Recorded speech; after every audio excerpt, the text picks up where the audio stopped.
He grabbed her wrist so hard she nearly dropped the tray. Not because she'd done anything wrong. The champagne flutes were perfectly balanced, her footsteps silent on the marble floor, her eyes carefully trained on the middle distance, the way hotel management had drilled into every server on staff. But Marcus Hale, the restaurant's floor manager, a thick-necked man who wore his authority like a second skin, had decided that tonight Zuri Bennett was the problem. Again. "You're slow," he said, loud enough for the nearest table to hear. A couple in evening wear glanced over. Nobody intervened. "You're always slow. And you look like you're about to cry, which is not the aesthetic this establishment pays for." Zuri's wrist throbbed where his fingers had clamped. She kept her face still. "I was told to hold service until the sommelier cleared the VIP corridor," she said quietly. "I don't care what you were told." He released her and stepped back, smoothing his jacket like the gesture had cost him something. "If I see you standing around again, you're off the floor. Permanently." She nodded. That was all. Just nodded, the way she'd learned to nod at 11, 12, 13, through every group home and placement that ended the same way, with some adult's face telling her she was too much or not enough, and her own face learning to give them nothing back. She turned. She walked. She kept going. If you've ever been in a room full of people and felt completely alone, if you've ever swallowed something that deserved to be screamed, then you already know who Zuri Bennett is. And if you want to know how one silent moment in a forbidden room changed everything she believed about herself, stay with me. Hit that like button. Drop your city in the comments because I want to see how far this story travels. And don't go anywhere, because what happens next in that VIP corridor is the thing nobody who was there that night ever forgot. The Langford Hotel occupied the top 4 floors of a building that had been a financial institution in a previous life, all polished limestone and arched windows that made the Chicago skyline look like something curated rather than grown. The clientele who moved through its lobby were the kind of wealthy that didn't need to announce itself. No visible logos, no loud laughter, shoes that cost more than Zuri's monthly rent without drawing any attention at all.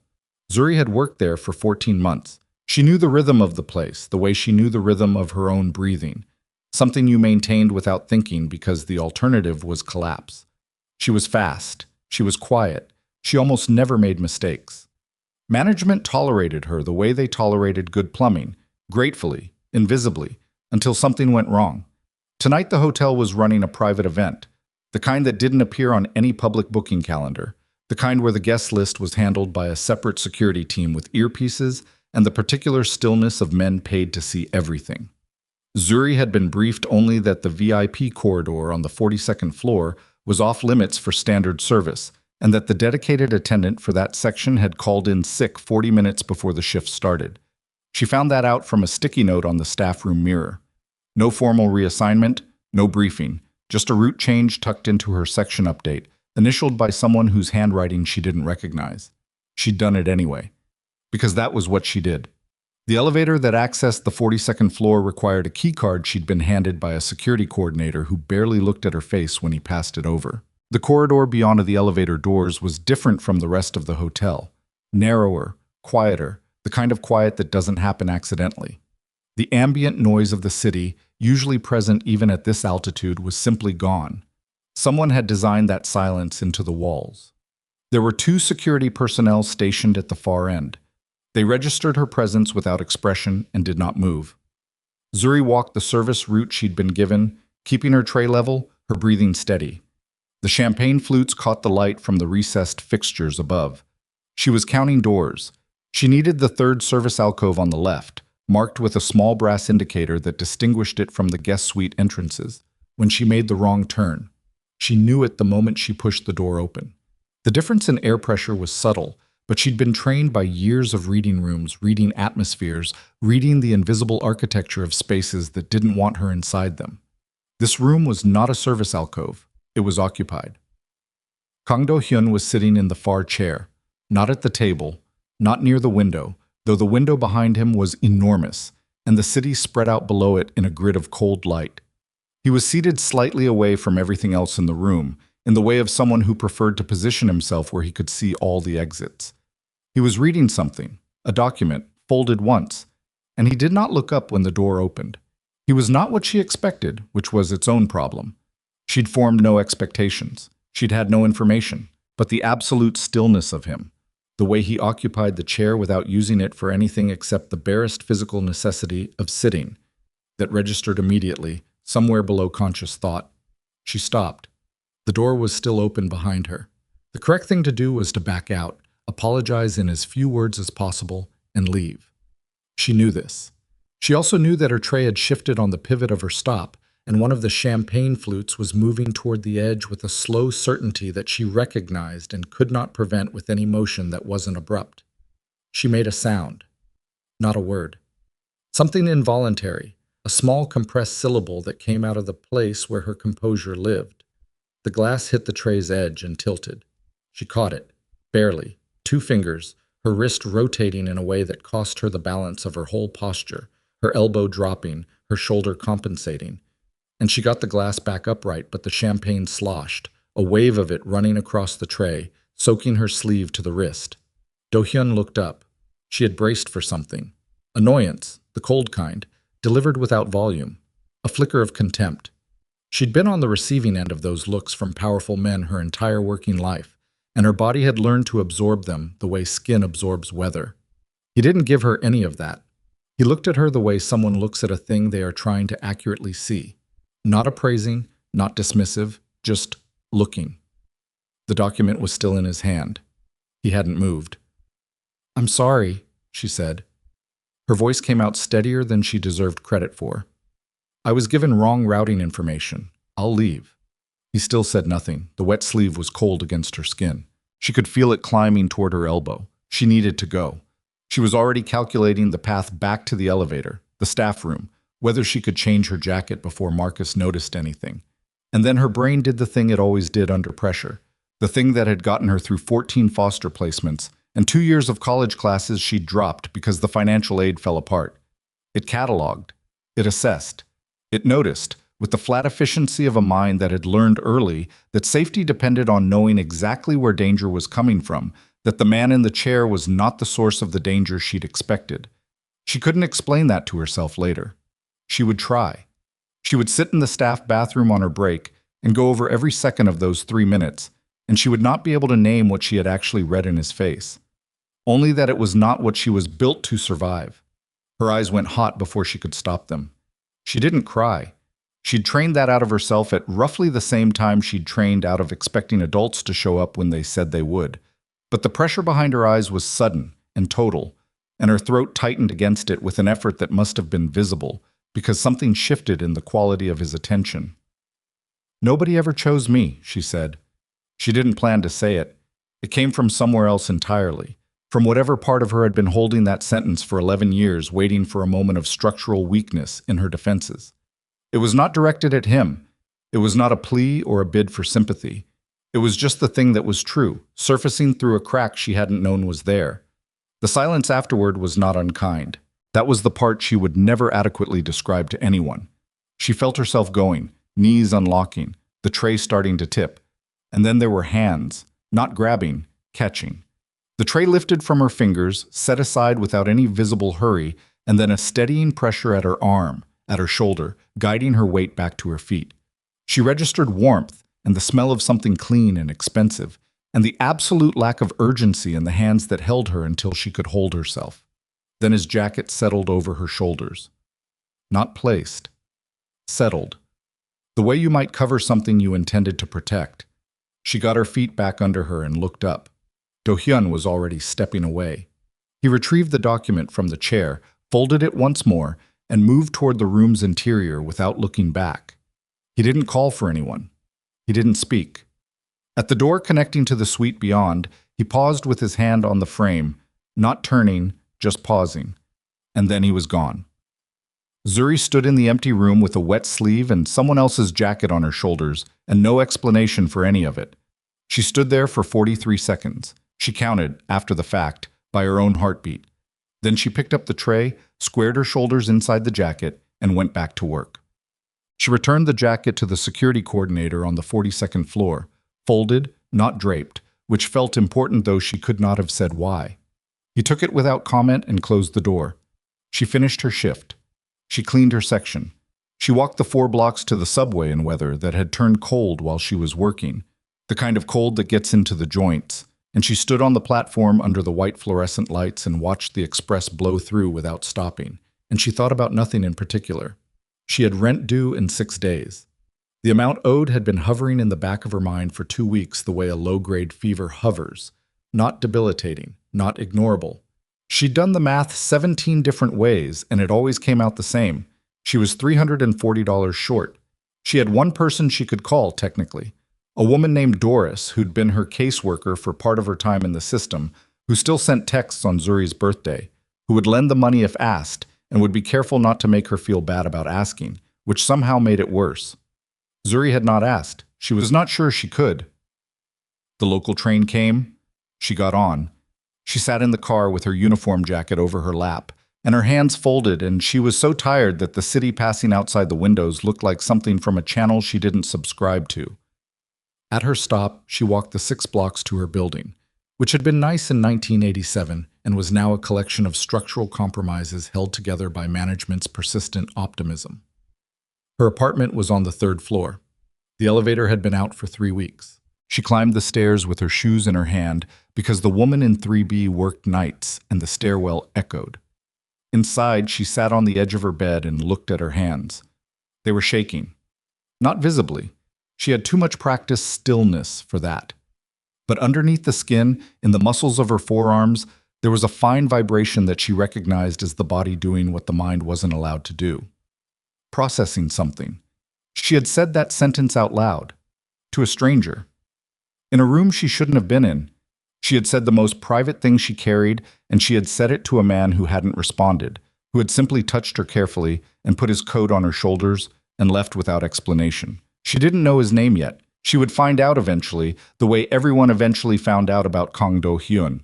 But tonight she just sat in her apartment with $340 worth of worry and a shaking she couldn't show, and a jacket warmth she could still feel on her shoulders, even though the jacket was gone, and she thought about what his face had looked like when he heard those words. Not pity. She knew pity. She'd been marinated in it from the time she was 12 years old, produced fresh at every holiday function and school conference and case review, that particular brand of sad attention that people gave her when they wanted to feel useful without being inconvenienced. This had been something else. She didn't have a word for it.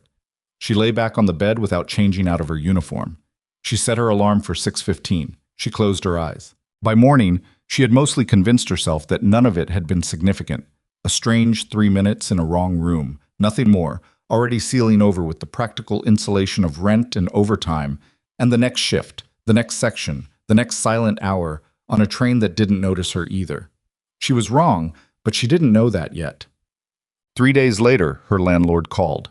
She saw the number and didn't answer. She never answered numbers that made her stomach tighten. But she listened to the voicemail twice, standing in the hotel break room with her phone pressed to her ear. Miss Bennett, this is Hendricks Property Management. I'm calling to let you know that the outstanding balance on your unit has been settled in full. Your account is current through the end of next month. No action required on your part. She played it again. Then she sat down, on the bench by the lockers, and stared at the institutional green of the opposite wall. She had not paid that balance. She had not authorized anyone else to pay it. She had not contacted Doris, had not applied for any assistance program, had not done anything except go to work and come home and go to work again. The money had appeared the way water appears when you turn a handle, apparently from nowhere, because you don't see the pipes. She told herself there was a logical explanation. A billing adjustment, maybe. A correction in the system. She called back. The woman at Hendricks confirmed, politely, with the mild confusion of someone who didn't understand why this was a difficult thing to receive, that yes, the payment had been made by a third-party automated transfer. She could not provide details on the originating account. Zuri sat with that for a long time. At the end of her shift that evening, she went to check her section's tip report and found a note in her staff folder that hadn't been there the previous week. A formal document. An offer of transfer to an administrative position in the corporate offices of a company called Haesung International, citing her service record and a recommendation from hotel management. The position paid 3 times her current hourly. It came with benefits, office hours, a formal title. She didn't know what Haesung International was. She typed it into her phone on the subway home. one thumb working the screen while the train swayed. The company's website was clean and spare. International shipping, logistics, commercial real estate, with offices in Seoul, Singapore, and Chicago. The Chicago office photo showed a glass building downtown. No faces, no names, nothing that told her who made decisions there. But at the bottom of the offer letter, in small print, the signature line, K. Do-hyun, Executive Director. She folded the letter. She looked at the window of the subway car, at her own face reflected back. Natural hair slightly flattened from the headband she wore for work. Uniform jacket wrinkled at the collar, eyes that had gotten very steady. She should decline. Every instinct she had built over 23 years of learning that things offered without clear reason were things that came with costs she couldn't see yet. Every one of those instincts was fully awake and speaking. She didn't decline that night. She read the letter 4 more times. She set it on her kitchen table and ate a bowl of cereal looking at it and then turned it face down. She was going to turn it down. She was almost certain of that. But she needed to understand first. She needed to understand what she had said in that room that had made him hear her, when a lifetime of saying much louder things to people with much more reason to listen had produced exactly nothing. Nobody ever chose me. 3 words. And somehow they had landed somewhere, in someone, in a way she had never been able to make words land before.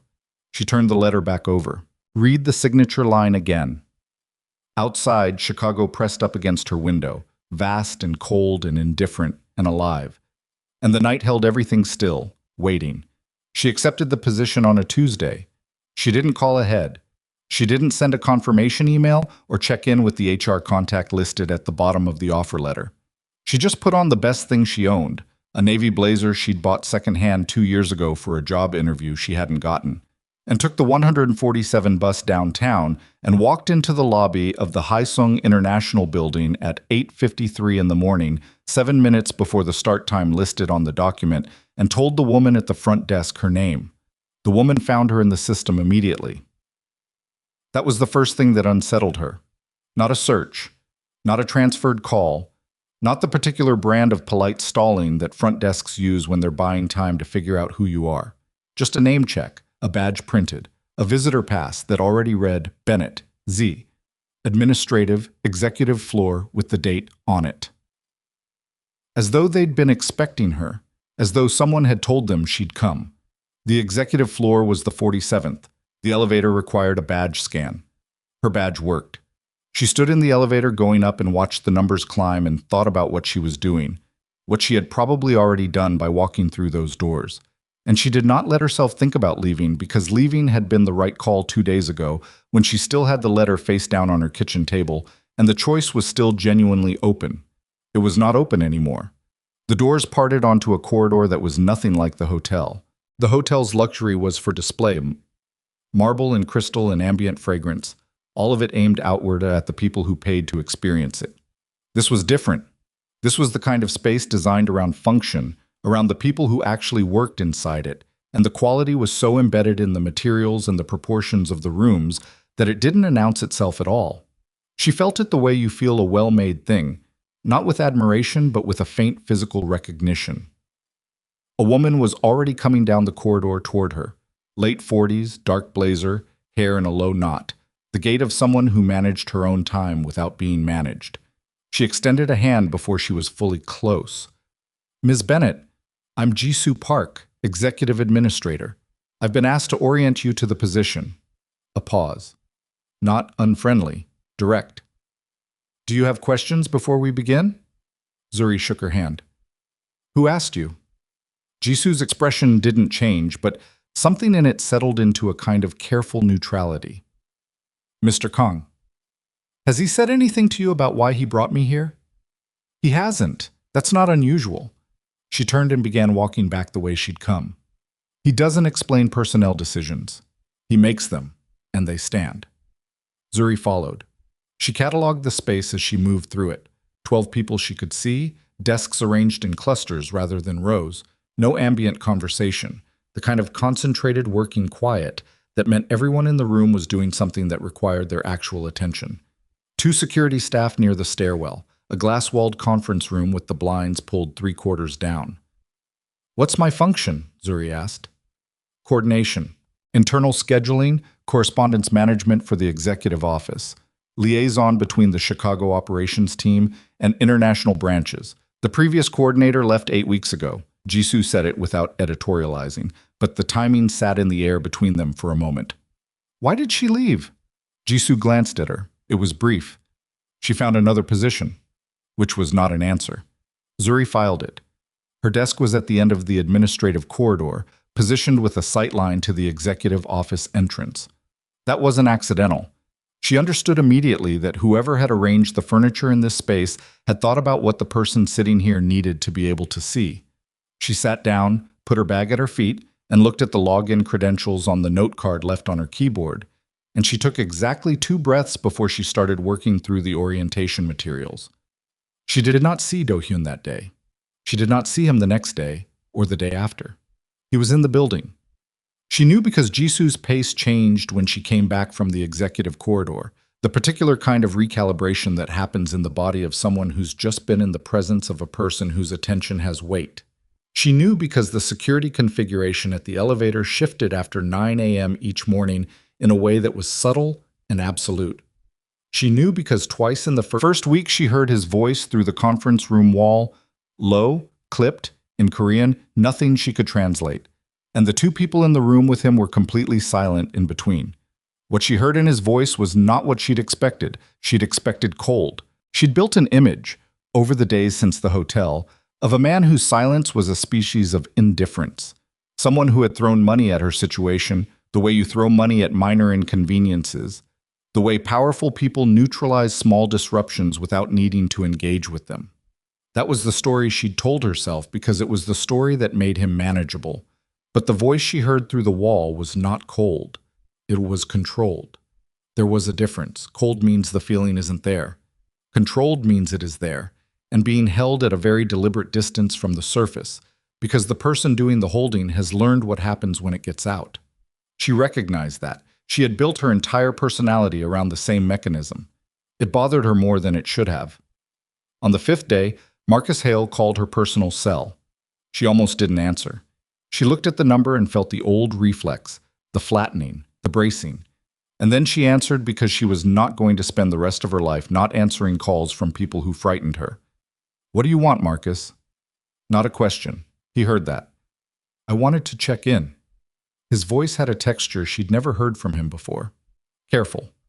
Like someone who'd been given information they weren't sure how to hold. I heard you took a position somewhere else. I did. Haesung International. He said it like he was testing the syllables for a trap. That's a significant company, Zuri. Yes. A pause. Are you doing okay? She held the phone and looked at her desk and thought about the 18 months she'd spent on his floor, absorbing every dismissal, every public correction, every time he'd used her name like it was a small, contemptible sound. I'm fine, Marcus. Was there something specific?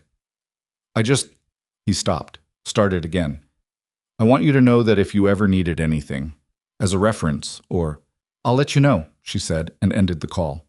She set the phone down, and her hand was very steady. That was the part that surprised her.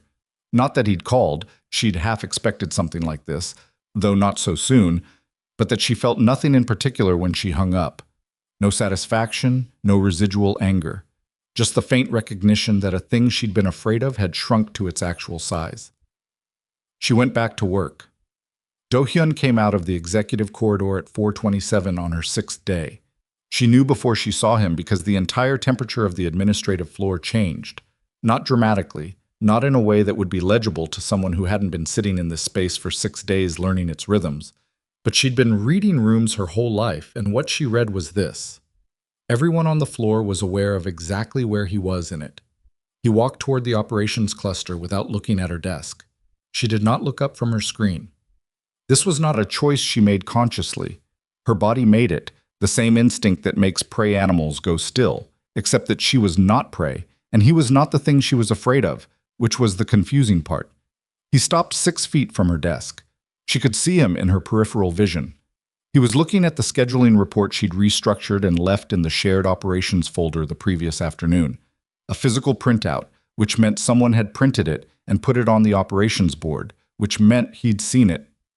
"This is different from how Mina organized it," he said. She looked up. "I was looking at the board, not at her." "Mina was the previous coordinator?" "Yes." Her system cross-referenced by date. I indexed by contact priority and flagged the time-sensitive items separately. "It's faster to action under pressure." She paused. "I can revert it if you want the old format." "No." He looked at her then, briefly, with the same quality of attention she remembered from the hotel. Accurate, not evaluative. "Keep it." He moved on.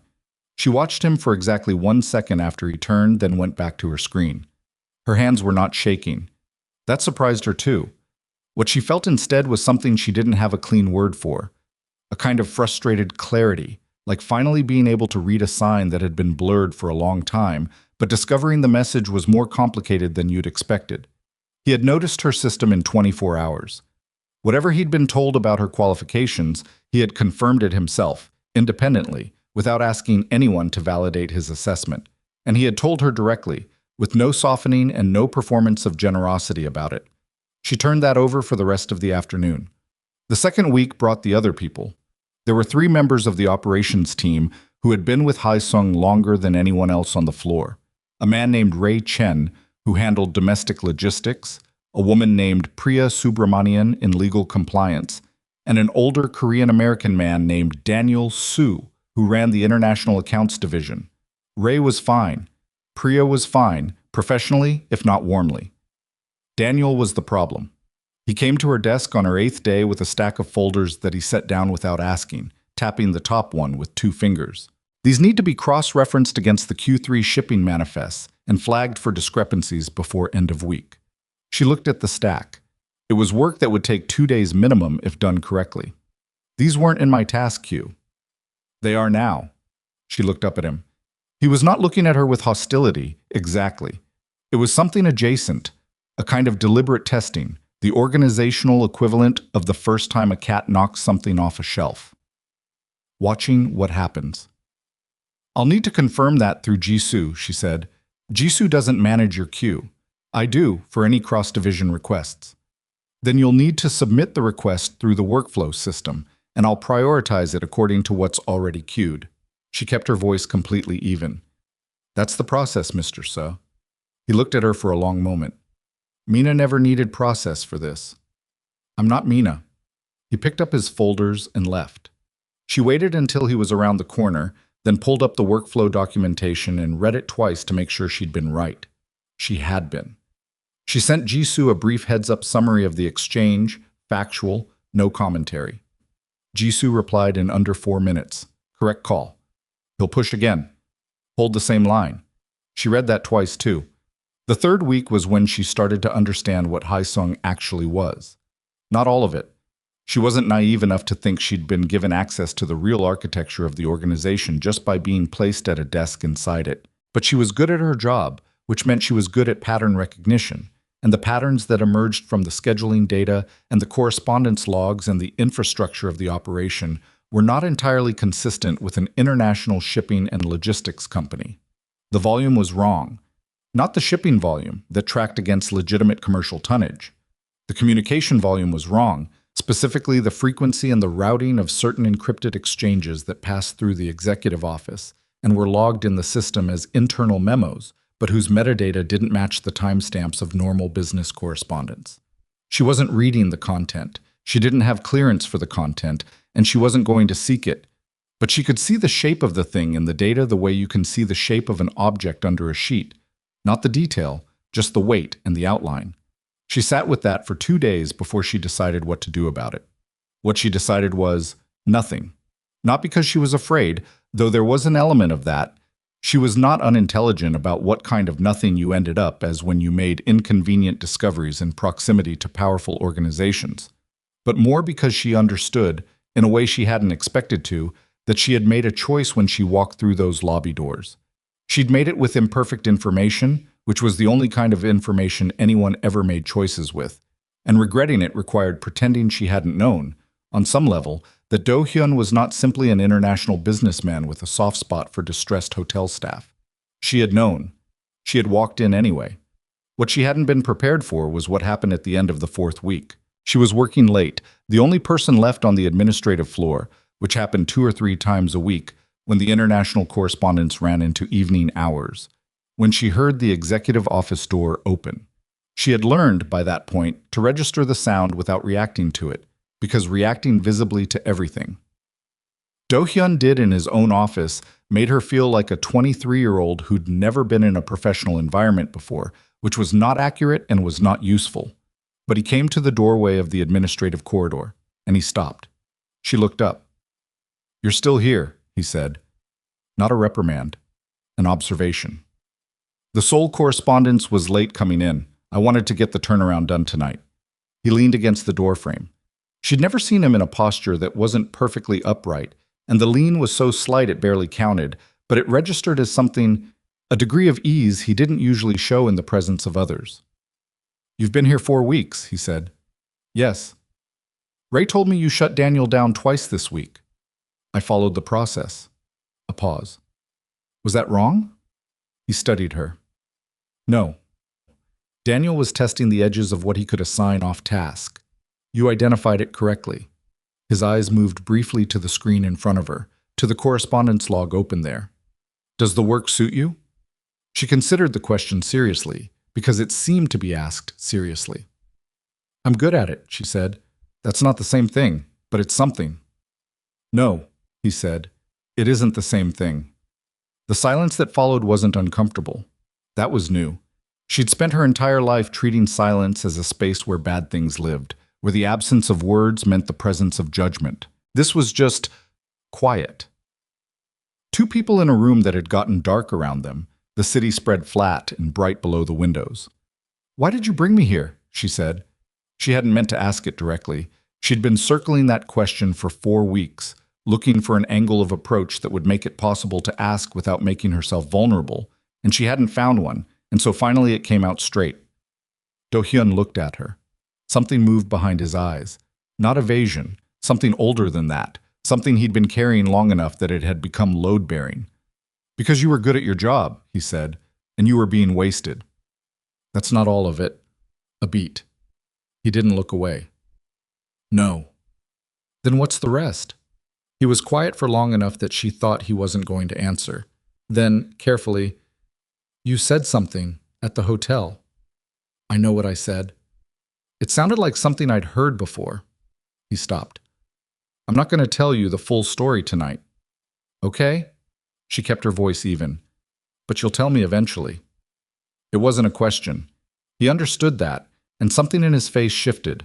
Not softening, not quite, but settling, the way a building settles when it's taken a load it wasn't sure it could carry, and discovered it can. "Eventually," he said. He went back to his office. She listened to the door close, and she sat with her hands in her lap and the Seoul correspondence unfinished on her screen, and she thought about the sentence. It sounded like something I'd heard before. And she thought about who else might have said it, and she felt something that was not quite dread and not quite anticipation, but lived exactly where those two things met. She finished the correspondence. She logged out. She took the elevator down 47 floors and walked out into a Chicago night that had gotten cold while she was working, and she put her hands in her pockets and kept walking because she didn't know what else to do with the particular feeling of being seen by someone and not being entirely sure you wanted the consequences of that. Ray Chen found her in the break room 11 days later. He sat down across from her without asking, which she'd learned was just how Ray operated. He had a complete absence of performative social caution that she'd initially read as rudeness and had eventually recalibrated as its own kind of respect. He put a coffee on the table in front of her. She hadn't asked for one.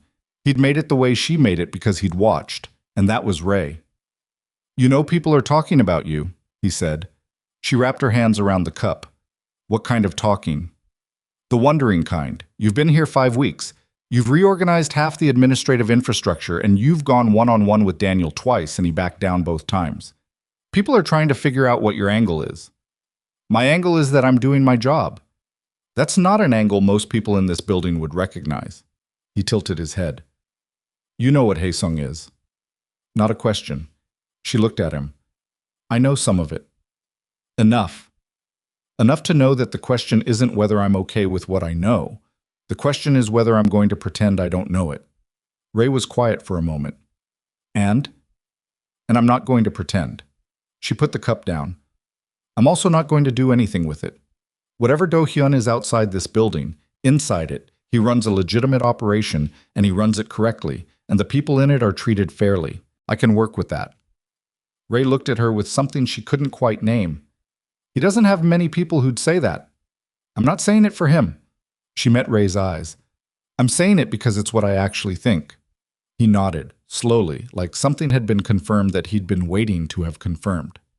Okay, he said. Good. She found out what he meant by that 6 days later. She was crossing the lobby of the building at lunchtime when she saw them. Two men, Korean, dressed in the kind of business clothing that was almost correct but not quite, the fit slightly off in the shoulders, the material functional rather than executive. They were standing near the building directory, not looking at it.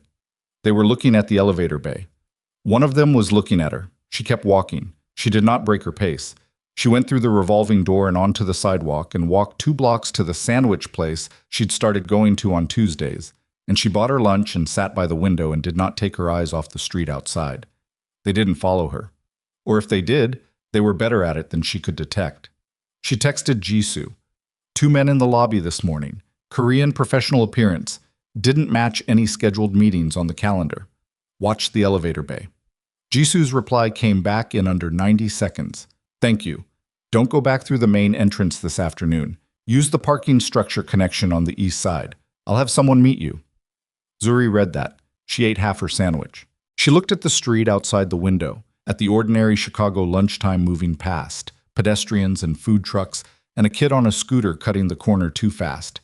And she understood, with a clarity that settled cold and final in the center of her chest, that she was no longer in a position where anything she had been telling herself about her situation could hold.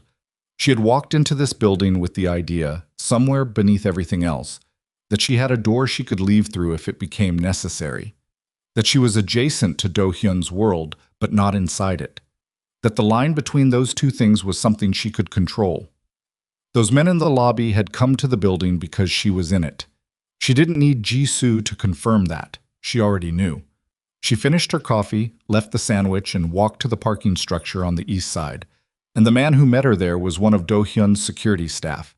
And he walked her back to the elevator without explanation or apology, and she went back to her desk and she sat down and she opened the Seoul correspondence from the night before, and she kept working, because that was the only thing she knew how to do with a door that had just closed behind her without making a sound.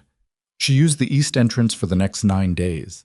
Nobody told her to keep doing it after that first afternoon. Jisoo had said it once, the security staff member had walked her in once, and then it was just the new fact of her mornings.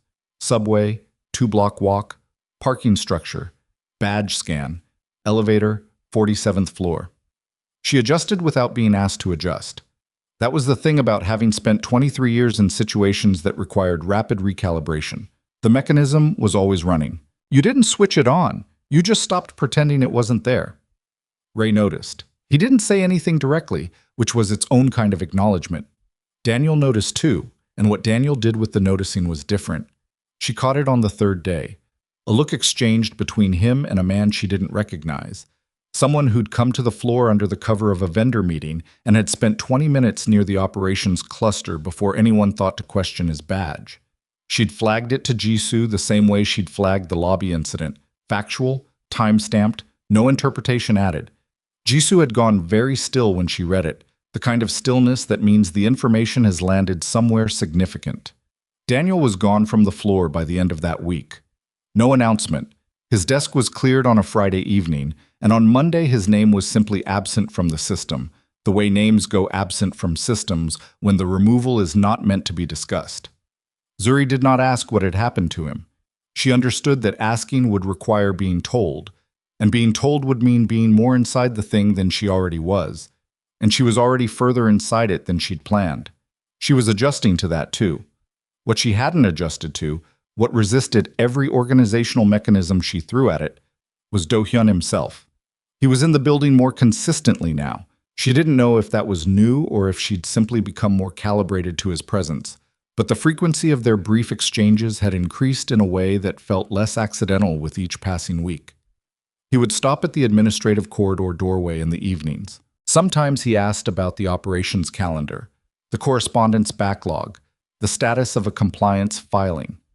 Sometimes he asked about nothing in particular, which was its own category of conversation that she hadn't known how to process at first and was only marginally better at now. He had a way of listening that she wasn't equipped for. Most people listened with part of their attention. The rest was already forming the response, or managing their own reaction, or simply waiting for their turn. Do-hyun listened the way he occupied a room, completely and with his full weight. It made her choose words more carefully than she usually did, not because she was performing for him, but because his attention created a standard she found herself wanting to meet. She hated that she found herself wanting to meet it. On a Wednesday evening in her 7th week, she was finishing the last of the international correspondence when she heard it. Not through the wall this time, but clear, coming from the executive corridor, voices raised in a way that the building's architecture had been specifically designed to prevent. The words were in Korean. She caught none of them. But the shape of the exchange was legible in any language. Someone was pushing, and the thing being pushed against was not moving. Then one voice, not Do-hyun's, switched to English. She's a liability. Everyone with eyes on this city knows it. You've put a target on something that can't protect itself, and you've positioned it in the center of your operation. That's not sentiment, Do-hyun. That's incompetence. The silence that followed lasted 4 full seconds. She counted. Get out of my building. Do-hyun's voice, in English now too, and what she heard in it was not anger exactly. It was the sound of anger that had been compressed into something denser and more final. And don't come back without an invitation. Footsteps, the elevator, then nothing. She sat very still at her desk with her hands flat on the surface and her eyes on the screen. She was no longer reading, and she processed what she'd just heard with the same flat efficiency she brought to everything that required processing, and what she concluded was this. Whoever had been in that corridor was not wrong about the liability. He was wrong about the incompetence. But the liability part was accurate, and Do-hyun knew it was accurate, and he had thrown the man out of his building anyway. That should have frightened her more than it did. What it did instead was make something in her chest pull tight with a feeling she didn't trust and could not afford. She saved the correspondence. She shut down her screen. She stood up, put on her coat, picked up her bag, and walked to the executive corridor doorway. The door was closed. She knocked once. Come in. He was standing at the window. The city below was fully dark now, the grid of lights sharp and even in the cold air. He didn't turn when she entered, but his posture acknowledged her presence. A slight shift of weight, shoulders adjusting in a way that meant he'd been waiting for someone and had prepared himself to be alone. I heard some of that, she said. I'm not going to pretend I didn't. He turned then. His face was controlled in the way she'd come to recognize, the control that was not absence, but containment. How much? Enough. She stood in the doorway. He was talking about me. Yes. He was right about part of it. Do-hyun looked at her steadily. Which part? The target part. She kept her voice level. I'm not equipped for whatever that means in the context of what you actually are. I can run your administrative operations. I can read a room. I can spot an off-badge visitor in a vendor meeting. I cannot handle whatever comes after that. He was quiet for a moment. No one's asking you to. Someone should be asking me something, she said, and there was an edge in it now, sharper than she usually let show. Because I've been here 7 weeks, and I understand enough about this organization to know that those men in the lobby were not a coincidence, and Daniel Su was not reassigned, and whatever is happening in this building is bigger than a shipping company's administrative backlog. And you have not told me anything. Do-hyun held her gaze. Something shifted, not the controlled surface, but beneath it, in the place where things were being held. You're right, he said. Sit down. She sat. He moved away from the window and took the chair across from her. Not the executive position, behind the desk, but the one angled toward it, the one that put them at the same level. She noticed that. She noticed everything he did in rooms, and she was tired of noticing. The men in the lobby work for a syndicate called Choi Jae-won's organization, he said. They operate in Chicago, New York, and Los Angeles. They've been trying to acquire control of the shipping routes my family's operation holds for 11 years. He said it the same way he said everything, without softening, without the careful angling that most people used when delivering information they knew would change how they were perceived. They've made 3 approaches in the last 2 years. All were declined. The current approach is different. How? They're not negotiating for the routes anymore. They want the entire operation, the legitimate company, and the infrastructure beneath it. He looked at her. You know there's infrastructure beneath it. I know there's something. There is. He didn't elaborate on what it was. She didn't ask him to. When you came to the hotel that night, no one outside this building knew you existed. The lobby incident 7 weeks ago means they've been watching this building long enough to register your pattern, your entry and exit times, your face. A pause. Your connection to me. She sat with that. What connection do they think we have? Something moved across his face. Not quite discomfort, something older. The kind that makes you useful to them as a pressure point. The room was very quiet. I see, she said. The man in the corridor tonight was Shin Byung-ho. He manages operations for the Eastern Division of my organization. He paused. Former operations. You fired him tonight. I removed him, yes. Because he called me a liability. Because he was in a conversation with Choi's people last Thursday that he didn't disclose to me. His voice was flat. The liability comment was incidental. The floor shifted under her understanding of the last 7 weeks. Not literally. She was sitting still, her hands in her lap, her face unchanged. But internally, the architecture rearranged itself. Daniel Su, gone without explanation. The vendor with the wrong badge, Shin Byung-ho, in her corridor 2 hours ago. She began to see the shape of it. Not all of it, but enough. There's a leak, she said. There was. It's been addressed. Was it only Shin? He looked at her for a moment that lasted slightly longer than the others. We're still assessing. Which meant no. Which meant he didn't know yet. Which meant that somewhere in the organization, in this building, there was still someone whose information was moving in the wrong direction. She thought about that for exactly 4 seconds. You need me to keep working, she said, normally, as though none of this conversation happened.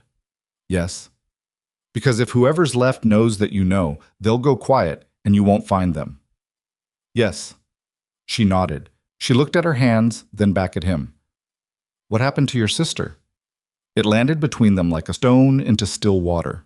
His face went through something she'd never seen it do before. A fracture, brief and total, moving through the control like a crack through ice. He covered it. He was very fast. But she'd seen it, and they both knew she'd seen it. You've been carrying that question for a long time, he said quietly. Since the night you told me you'd heard those words before. She kept her eyes on his. You said you'd tell me eventually? The silence stretched. Outside the window, the city held its cold grid of light, and the building was completely empty around them, and there was no sound at all except his breathing and hers. Her name was Da-eun, he said. She was 8 years younger than me. She spent her childhood in this country while my father ran the operation from Seoul. She grew up between 2 cultures and belonged completely to neither one. He stopped. Started again, more carefully. She was quiet. She had a way of making herself small in rooms that didn't want her. I was 14, 15. I was being prepared to take over the business eventually, and I didn't understand yet what that preparation cost the people around me. I wasn't there the way I should have been. Zuri didn't speak. She sat with her hands still. She said it once, to a social worker, in a report I didn't see until 3 years after the fact. His jaw tightened. That nobody had ever chosen her. That she felt like a person who existed between other people's choices without ever being one herself. The quiet in the room was immense. What happened to her, Zuri said. She's alive. He said it like it cost something. She's in Seoul now. She's 31 years old and she has a life and she is functional. We have some contact. Another pause, longer. But there were years between 14 and now where I was not the brother I should have been. Where the organization took everything I had and I let it take her too, because she was quiet. And quiet things don't make demands, and I was overwhelmed by the things that were demanding. He looked at the window. I made her small by not seeing her. Zuri's throat closed. She opened it deliberately. And then I walked into your hotel room and said the same thing she'd said. Yes. So you... She stopped, found the next sentence.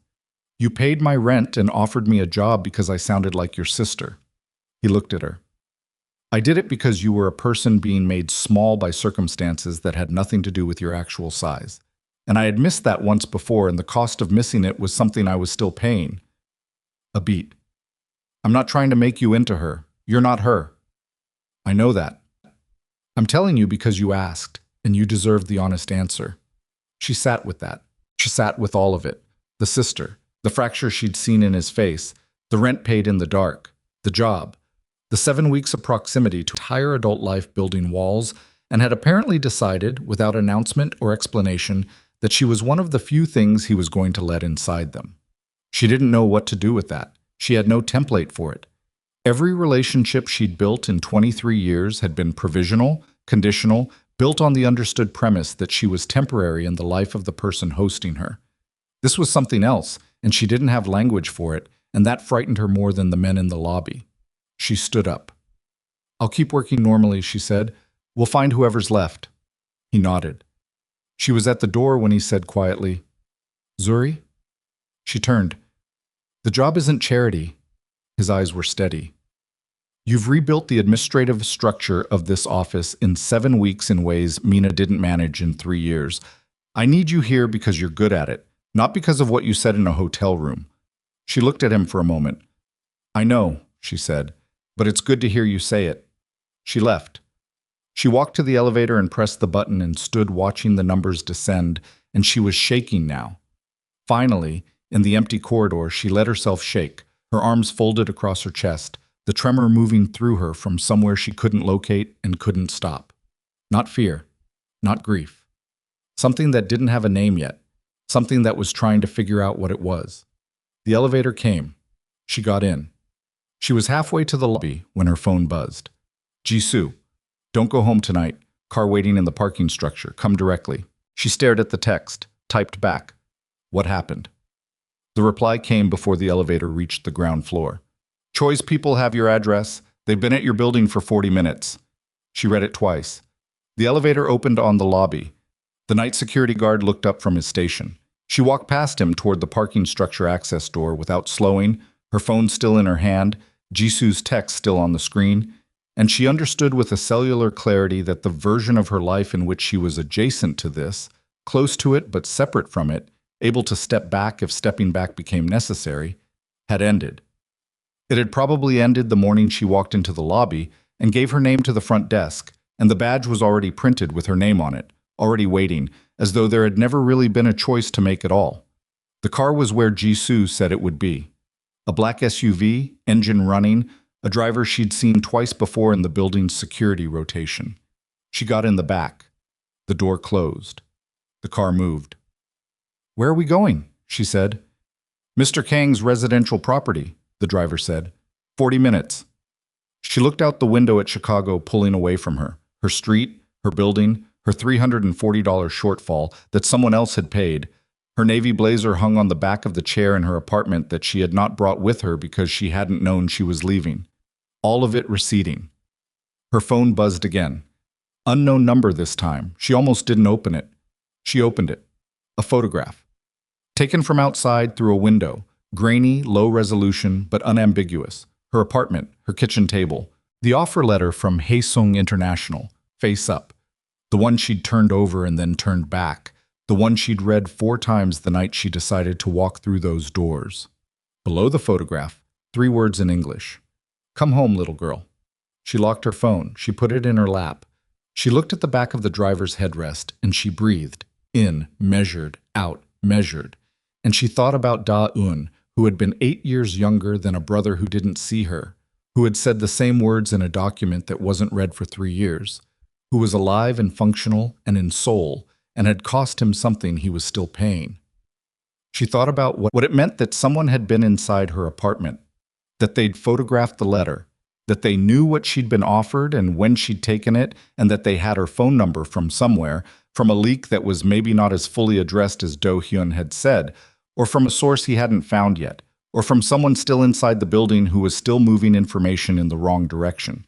She thought about the fact that she had no one to call, that Doris would be awake probably, and would answer, and would be kind about it, and that kindness would cost Zuri something she couldn't afford right now. That there was no family, no emergency contact, no person in the world whose first instinct upon hearing that she was in a car, headed to a stranger's residential property at night, would be to feel anything other than alarm. She was completely alone in this. That was not new. What was new was that being alone in it no longer felt like her natural condition. Somewhere in the last 7 weeks, without permission and without announcement, something had shifted, and she was sitting in the back of a car at night with a photograph of her kitchen table on her phone, and the feeling that the shift had happened at a cost she hadn't agreed to pay and couldn't reverse now even if she wanted to. The car reached the highway. The city fell behind them. Ahead, the dark pressed flat and wide, and in the distance the first pale shapes of the suburban fringe began to appear, and Zuri sat with her hands in her lap and her phone face down on the seat beside her, and she looked at the road unrolling in the headlights, and she made herself very still, the way she had learned to be still at 12 years old in the first group home when the night felt too large to survive, and she held it there, that stillness, like a thing she could carry as long as she needed to. She was still holding it when the car turned off the highway onto a road that climbed, and the lights of Chicago disappeared entirely behind the tree line, and whatever came next came out of the dark ahead of her with no warning and no preparation and no version of herself she'd built so far entirely equipped to meet it. The house was not what she expected. She had built no specific image during the 40-minute drive. She'd been too occupied with her own breathing, with the flat discipline of keeping herself functional. But whatever ambient expectation existed at the edges of her thinking had involved something fortified. Gates, cameras, the visible architecture of security made explicit. What the car turned into was a gravel drive lined with old oak trees, their bare branches lacing together overhead in the headlights. And at the end of it, a house that was large without being excessive, stone and dark timber, the kind of structure that had been built to last rather than to impress. The lights were on in 2 rooms on the ground floor. That was all. Jisoo was waiting at the front door. She had her coat on and her phone in her hand, and the expression on her face was the one Zuri had come to recognize as Jisoo's operational mode, compressed, precise, stripped of everything that wasn't immediately necessary. "Come inside," she said. Zuri got out of the car. The cold hit her immediately, sharper out here than the city, without the buildings to interrupt it. Gravel shifted under her shoes. She followed Jisoo through the door. Inside was warm. A front room with a long table, several laptops open, 2 men she recognized from the building's security rotation working through something on the screens. Maps, she registered, and communication logs, and something that looked like a building schematic she didn't immediately identify. Do-hyun was standing at the table. He looked up when she came in. His eyes moved across her quickly, assessing, confirming she was whole, and then returned to the screen. "Sit down," he said. "We're working." She sat. She looked at the schematic on the nearest laptop. "What building is that?" "Lakeview Terminal," Ray said, from the corner she hadn't registered him in.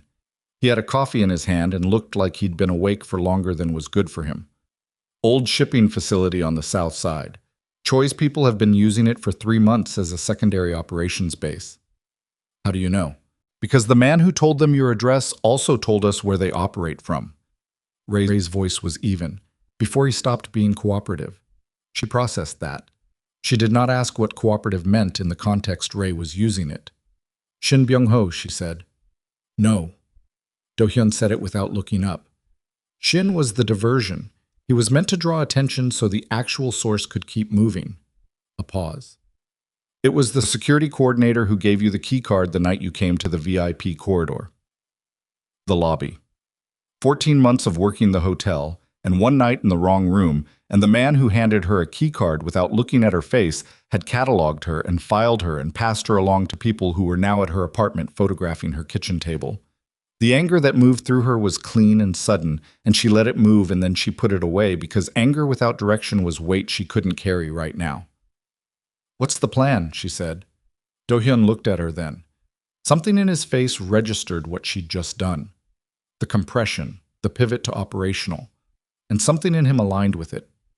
Choi has been building a case to present to the broader network of syndicates operating in this region, a case that Haesung's organization is weakened, compromised leadership, internal leaks, and a personal vulnerability. His eyes held hers for a moment on the last two words. If he presents that case successfully, he gets the network's backing to move on the shipping routes with force. Not negotiation, force. When does he present? Tomorrow night. At the terminal. The room was quiet except for the keyboards. So tonight, Zuri said slowly, is the last window to prevent that. Tonight, Do-hyun said, we give him something different to present. She looked at the schematic again, counted entry points, counted the distance between the marked positions on the floor plan, her administrative brain doing what it did.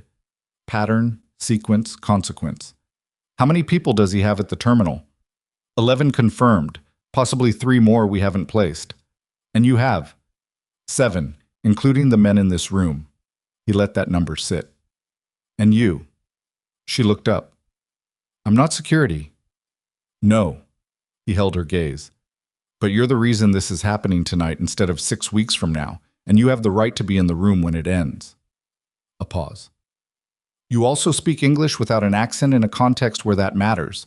There's a communication role. She understood what he wasn't saying, that he wanted her where he could see her, that taking her on an operation was not tactically optimal, and he was doing it anyway, and he knew that she knew, and neither of them was going to say it out loud.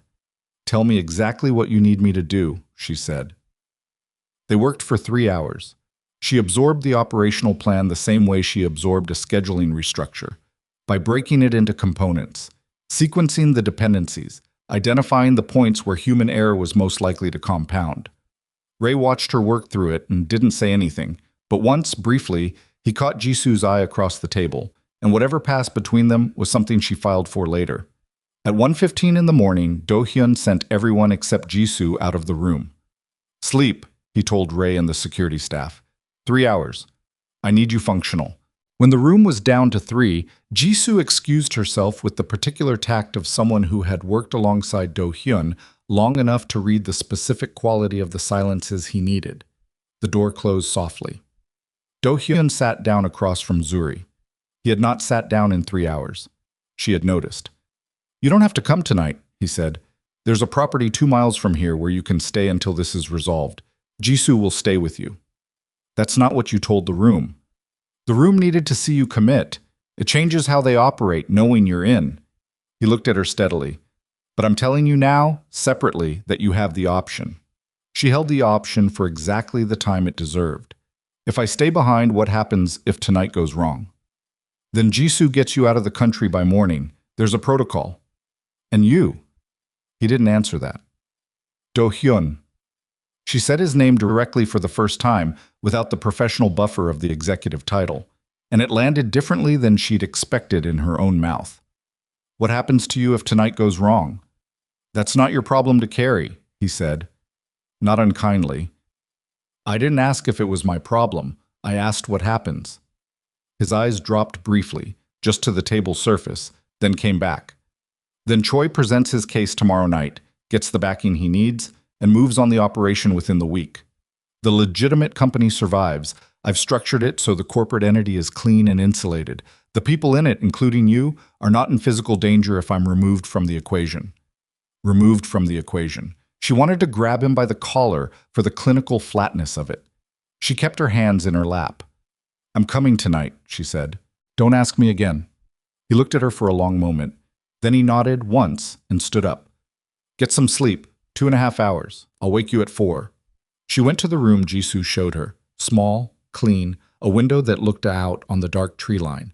And she lay down on the bed in her work clothes, and she did not expect to sleep, and she slept immediately. The deep structural sleep of a body that has learned to take rest whenever the opportunity exists, because it understands that opportunity is not guaranteed. Do-hyun woke her at 4 exactly. A knock on the door, nothing more. She was in the front room in 4 minutes. Everyone else was already there. She looked at the faces around the table. Ray, Jisoo, 4 security personnel, whose names she now knew, a communications specialist named Lee who'd arrived while she slept, and she understood with a physical certainty that she had not belonged to a group of people in 23 years, not genuinely, not in a way that came with mutual stakes, and that she belonged to this one now, and that the belonging had happened without a single formal moment and could not be undone. They left the house at 4:20. The Lakeview terminal sat at the edge of the industrial south side, backed up against the water, accessible by two roads and one rail corridor that hadn't been active in years. From the outside, it was exactly what it claimed to be: a decommissioned shipping facility, heavy and low, the kind of building that absorbed its surroundings and gave nothing back. The lights inside were minimal, visible only as a faint seam at the edges of the loading bay doors. Do-hyun's car stopped 4 blocks out. The other 2 vehicles peeled off on approach routes. He turned to look at her from the front seat. "You stay with Lee. The communication position is here." He indicated a point on the schematic on his phone, a service corridor that ran along the building's east face, with a sightline to the main interior through a high window. "You relay positions when we're inside. You do not move from that position for any reason. And if communications go down, then you go back to the cars and you wait." His eyes on hers were direct and without apology. "I mean that, Zuri. Not heroics. Back to the cars." "Okay. Say it like you mean it." "I mean it," she said, and held his eyes long enough that he had to accept it. He looked at her for 1 moment longer than was strictly operational. Then he got out of the car. The cold outside was absolute, the kind that gets into the lungs and makes every breath feel structural. She followed Lee to the service corridor, moving the way Ray had drilled them. Low profile, close to walls, no sudden changes of direction. The gravel under her feet was loose, and she placed each step carefully, the focused attention of someone who had spent 14 months carrying champagne flutes across marble floors, learning not to make sounds. The service corridor was dark and smelled of rust and old water. Lee set up the communication relay in 90 seconds. Equipment Zuri had watched him prep at the house, a compact setup that looked absurdly ordinary against the concrete wall. He handed her an earpiece. She fitted it and heard, immediately, the low measured voices of Do-hyun's team on approach. Then she looked up at the window and saw inside the terminal for the first time. It was bigger than the schematic had prepared her for. The interior was a single enormous space, loading bays on 3 sides, the ceiling 40 feet up and laced with structural steel. The lighting came from portable work lamps arranged in a loose cluster near the center, where a group of men were gathered around a table. She counted without moving her lips. 11, 12, 14. 3 more than confirmed. Ray's voice in her earpiece, tight and even. 14 visible. Adjust. Do-hyun. Adjust. Hold positions. She watched the group around the table. She couldn't see faces from this angle, only the backs of heads and the quality of posture. Relaxed, comfortable. Men who believed they were in a secure location and had no reason to think otherwise. At the head of the table, a man whose posture was different from the others. Straighter. Still in the particular way that she recognized now as a specific kind of authority. Choi Jae-won. She knew him from the photographs Jisoo had shown her at the house. 53 years old, built like someone who'd been physically powerful in his youth and had allowed the power to migrate upward into something colder and more settled. His hands were flat on the table. He was speaking, and even from this distance and through the window, she could see the quality of attention the men around him were giving him. The slight forward lean, the stillness of people who are being told something they are supposed to receive as final. She reported what she saw into the comm in a low, steady voice. Then Do-hyun's team came through the loading bays. It happened fast. She had known it would be fast. They talked through the sequencing at the house, but the actual speed of it compressed everything she thought she understood about the interval between stillness and eruption. 3 entry points, simultaneous, and then the terminal was not a space of relaxed authority anymore. It was a space of bodies moving, shouts she could hear clearly through the window glass, the specific sounds of physical confrontation that no briefing completely prepares you for. She kept her eyes on Choi. He stood up from the table. He did not run.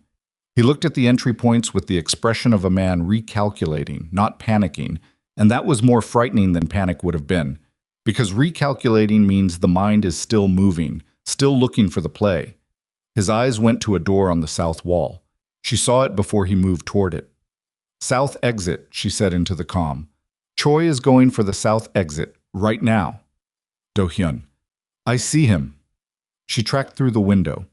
Do-hyun was crossing the floor at an angle that would cut Choi off at the south door, moving through a space that had 2 of Choi's men between him and his destination. She watched him go through them, not cleanly, Not like the movies, but with the grinding practical efficiency of someone who had learned that fighting is not about grace, it's about getting to the other side of it still standing. He took a hit to the ribs that she heard herself react to without meaning to, a sharp breath through her teeth, and he kept moving. He reached the south door 2 seconds before Choi did. Choi stopped. The distance between them was 8 feet. She could see Do-hyun's profile from her angle, chest working, jaw set, his left arm holding slightly away from his body where the rib hit had landed. "Step aside," Choi said. She could hear it through the glass, through the comm. "No," Do-hyun said. The single syllable landed in the space between them like something physical. "You've brought 7 people to my operation," Choi said. His voice was absolutely level. "I have 14. You've done the math." 12 now, Do-hyun said. "And your math was already wrong tonight before we came through the doors. Shin Byung-ho has been speaking to federal organized crime investigators for 3 weeks. Not to me. To them." He paused. "Everything Shin gave your organization is already documented. Your financial routing, your secondary operations, this terminal." She watched Choi's face. Even from this distance, she could see it. The thing that happened behind his eyes. The rapid internal accounting of a man determining how much of that was bluff and how much was something he needed to survive. "You're lying," Choi said. "I'm not." Do-hyun's voice didn't change. "The reason I'm here tonight instead of letting federal process handle it is because federal process would also dismantle the legitimate operations I've spent 4 years building, and because there are people inside this building that I want to look at when this ends." His eyes moved briefly, a fraction of a second, toward the window where Zuri was standing. She didn't move. She barely breathed. "Here's what happens now," Do-hyun said. "You walk out of this building and you withdraw the case you were planning to present to the network tomorrow night. The roots stay. The operation structure stays. You contract, you get out of Chicago, and this stays out of federal hands." A pause. "Or you make a different choice, and we find out which outcome costs you more." Choi stared at him. The terminal behind them had gone quiet in the way that spaces go quiet when everyone in them is waiting for a single point to resolve. She could hear her own pulse in her ears, steady and too fast. Then Choi's hand moved. She saw it before anyone in the room did. The angle of his elbow, the drop of his shoulder, the unmistakable preparation of a man reaching for something he'd positioned at his back. She had not been trained for this. She had been told explicitly not to move from her position. She had agreed. She hit the window with the flat of her hand, a single sharp impact that cracked the glass and sent the sound through the terminal like a shot. Every head in the room turned. Do-hyun moved. He covered the 8 feet between himself and Choi in the time it took for Choi's attention to fracture, and then the weapon that had been at Choi's back was on the ground, and Choi was against the south door with Do-hyun's forearm across his chest, and the room was very, very still. Choi's breathing was audible even through the window. "Last time," Do-hyun said, his voice ragged now, the control fraying at the exact edges where effort was costing him. "Last time I'm going to offer you the walkout." The moment stretched. 5 seconds. 10. She counted them in her own heartbeat. Then Choi's hands came up, slowly, away from his body. The room exhaled. She leaned her forehead against the cracked window glass and closed her eyes for exactly 2 seconds. The cold of it went straight through to her skull, and she needed that. Needed something concrete and temperature real, because the rest of what was happening in her body was none of those things. Lee's voice beside her quietly, "You weren't supposed to do that." "No," she said. "I wasn't." She straightened. Through the window, she could see Do-hyun stepping back from Choi, his left arm still held slightly away from his body, 2 of his security team moving in to manage the room. Ray was at the north entry talking into his comm. Jisoo's voice in the earpiece, "East team secure, running to cars." The operation was resolving. She could feel it in the way the tension in the terminal was changing texture, from the tight specific pressure of an unresolved confrontation to the looser, exhausted pressure of aftermath. Things breathing out, people beginning to move. Do-hyun turned toward the south exit. His eyes found the window. She was standing in the dark of the service corridor with the cracked glass between them and the work lamp light catching the lines of his face. The jaw still set, the left side of his torso carrying the damage from the floor, the controlled exhaustion of someone who had spent everything they had and was still standing because standing was what was required. He looked at her through the glass for a long moment. She put her hand flat against the cracked pane. The gesture wasn't planned. It came from the same place the sentence had come from, in the hotel room, 7 weeks and a lifetime ago.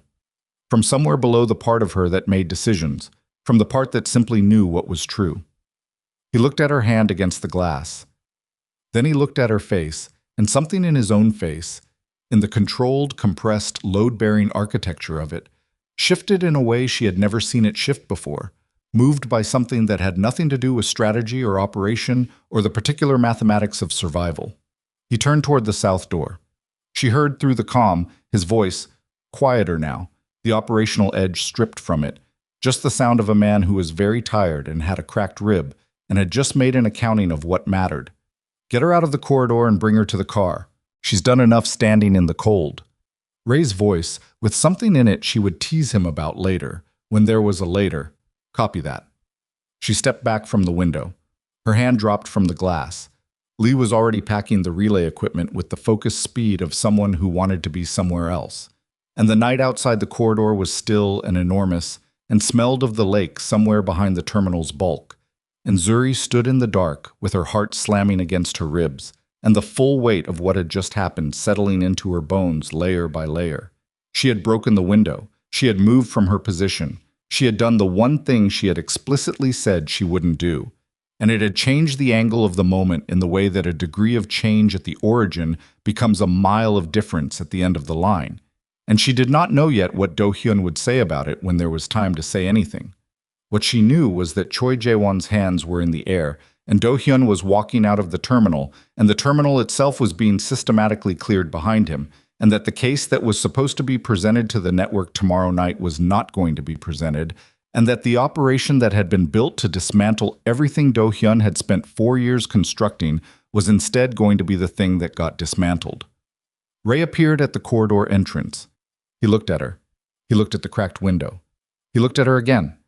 "Come on," he said. "Car's waiting." She followed him out into the cold and the dark, gravel shifting under her feet, the lake smell stronger now in the pre-dawn air.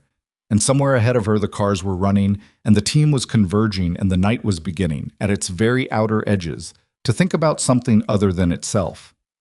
And behind her, in the Lakeview terminal, Choi Jae-won stood against the south door with 2 of Do-hyun's security personnel on either side of him, and the understanding settling into him, cold and absolute as the November air, that the leverage he had spent 3 months assembling had not simply failed. It had been turned against him by a man who had walked into his operation with 7 people and a cracked rib, and a woman standing in a service corridor who had hit a window at exactly the right second. And it had been enough. And that was the part that would stay with him. That it had been enough. The ride back to the house took 40 minutes, and nobody talked. That was the thing she remembered afterward, when she tried to reconstruct the night into something with edges she could hold. Not the terminal, not the cracked window, not Choi's hands coming up, but the specific quality of the silence in the car on the return drive. 4 people in a vehicle, all of them running on the particular fuel that the body manufactures when it has been afraid and has come through the other side of it, and none of them with anything to say that the silence wasn't already saying better. Do-hyun was in the front passenger seat. She was behind him. She could see the line of his left shoulder, the way he was holding it slightly forward and down, compensating for the rib. He hadn't let Jisoo look at it before they got in the cars. Jisoo had not pushed, which told Zuri something about the history between them, that Jisoo had learned when to offer and when to wait, and that the distance between those 2 things had been established over a long time. The house came back into view through the bare oaks at 4:58 in the morning. The lights were still on in the front room. Someone had made more coffee. She could smell it when they came through the door. Do-hyun went directly to the table, picked up a phone, and made 3 calls in rapid succession. Korean, all of it. She didn't try to follow. She sat in a chair by the window and looked at her own hands, still steady, which continued to surprise her. And she thought about Choi Jae-won, who had been removed from the terminal by Do-hyun's security team and taken somewhere she hadn't asked about and wasn't going to ask about tonight. Ray sat down beside her. He put a coffee in front of her without comment. She picked it up. "You broke the window," he said. "I know. You were explicitly told not to move." I know that too. He was quiet for a moment. Choi had a weapon. Yes. And you saw him go for it before anyone inside did. I had our better angle. Ray looked at her with the expression of someone who has just had a thing confirmed that they'd been carrying as a hypothesis. You know, he said, Mina never would have done that. Mina sounds like she had better survival instincts.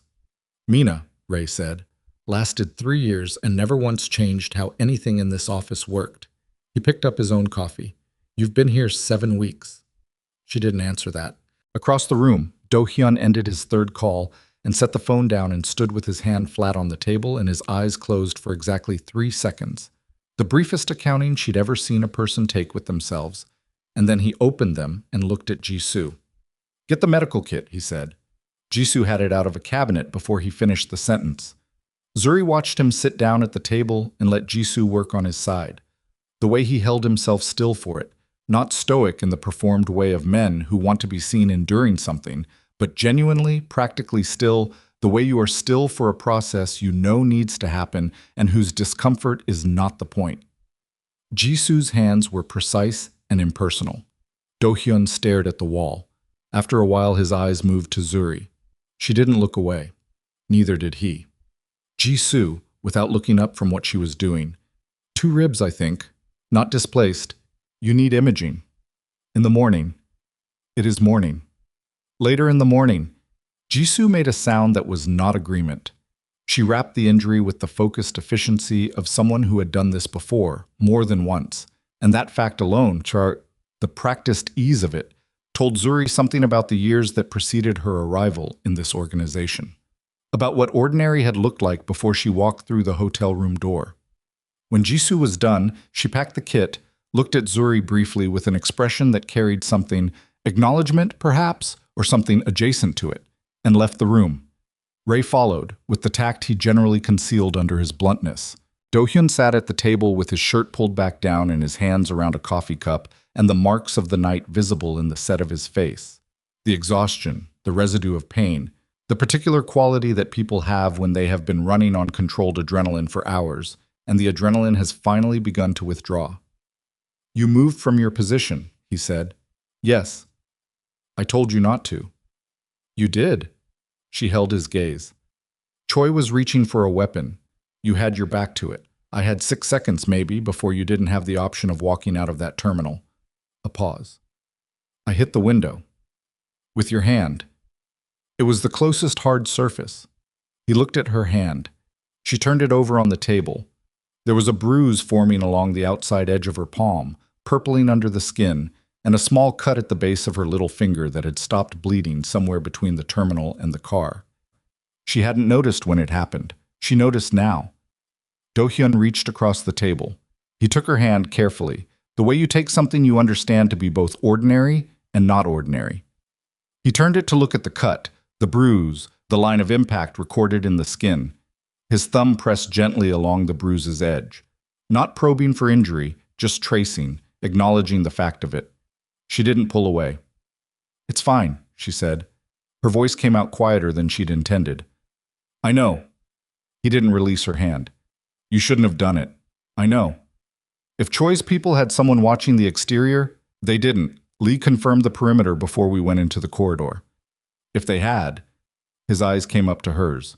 In the kitchen light, with the night behind him and the exhaustion in his face, she could see everything his face usually managed to contain. The cost of the years, the weight of the organization that had been laid on him before he was old enough to understand what weight meant.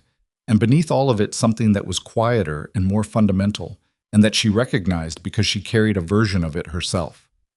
The specific loneliness of a person who has spent so long being necessary that they have nearly forgotten how to be anything else. If they had, she said, you'd be dead and the conversation we're having right now would be moot. She kept her voice level. So I made a call. It worked. I'll accept the consequences. The consequences. Whatever you decide they are. He was quiet for a long moment. His thumb had stilled on her hand. I'm not angry, he said. It came out with a slight roughness, as though the sentence had more in it than he'd decided to release.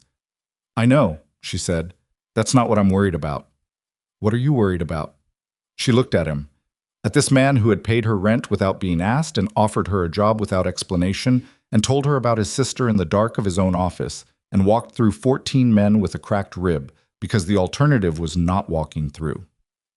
At this man who had put his jacket on her shoulders in a room she wasn't supposed to be in and walked away without asking for anything, and had been asking for nothing ever since in the way that only people who have stopped expecting things ever really manage. "I'm worried," she said carefully, "about what you're going to do now. With Choi. With the organization. With—" She stopped. Found the rest of it. "With yourself." He looked at her for a long time.